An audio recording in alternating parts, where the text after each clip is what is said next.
اسی دل کے اندر یہ ساری خباثتیں تم نے پال رکھی ہیں نا، یہی دل ہے کہ یہیں سے اٹھتا ہے تو دماغ میں آتا ہے نبی کو گالی دو، یہیں سے بات اٹھتی ہے کہ نبی کو برا بھلا کہو، یہیں سے بات اٹھتی ہے نا. آگ کو ہم یہیں تک پہنچائیں گے، جہاں سے یہ تمہارے برے خیالات اٹھ رہے ہیں وہیں ہم آگ کو پہنچا دیں گے. کیوں؟ یہ آگ دل تک کیسے پہنچے گی؟ اس لیے کہ آدمی بدن میں آگ لگنے کی وجہ سے دل تک آگ کا اثر پہنچنے سے پہلے مر جاتا ہے، لیکن جہنم میں موت نہیں ہے. اعوذ باللہ من الشیطان الرجیم، بسم اللہ الرحمن الرحیم. اعوذ باللہ من الشیطان الرجیم، بسم اللہ الرحمن الرحیم. ویل لکل ہمزۃ لمزہ الذی جمع مالا وعددہ یحسب ان مالہ اخلدہ کلا لینبذن فی الحطمہ وما ادراک ما الحطمہ نار اللہ الموقدہ التي تطلع على الافئدہ انها علیہم مؤصدہ فی عمد ممددہ. خطبہ مسنونہ کے بعد مشہور سورہ کریمہ سورہ ہمزہ تلاوت کی گئی.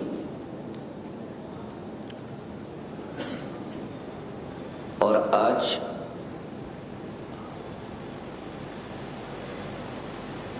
اس جمعے میں ہم اسی سورہ کریمہ کی تفسیر کرنا چاہیں گے.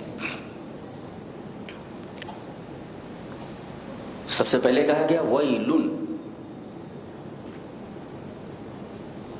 یہ جہنم کی ایک وادی کا نام ہے. وہ جہنم کی وادی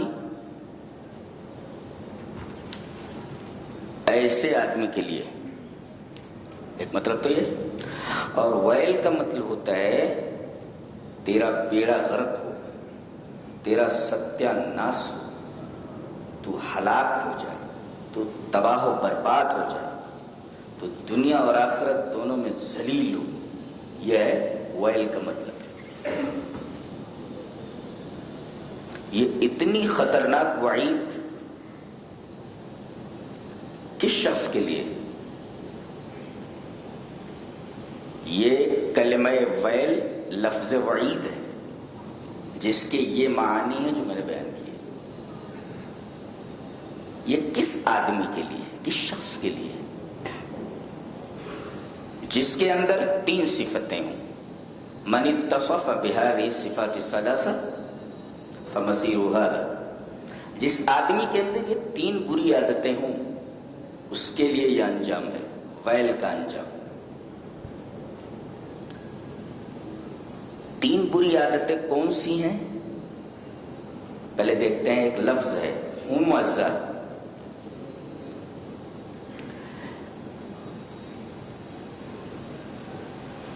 ہمزہ کا مطلب بتانے سے پہلے ہم بتا دیں کہ وہ 3 بری صفتیں کون سی ہیں. ایک ہے ہمز، ایک ہے لمس، اور ایک ہے جمع المال والانشغال به عن ذکر الموت وما بعده.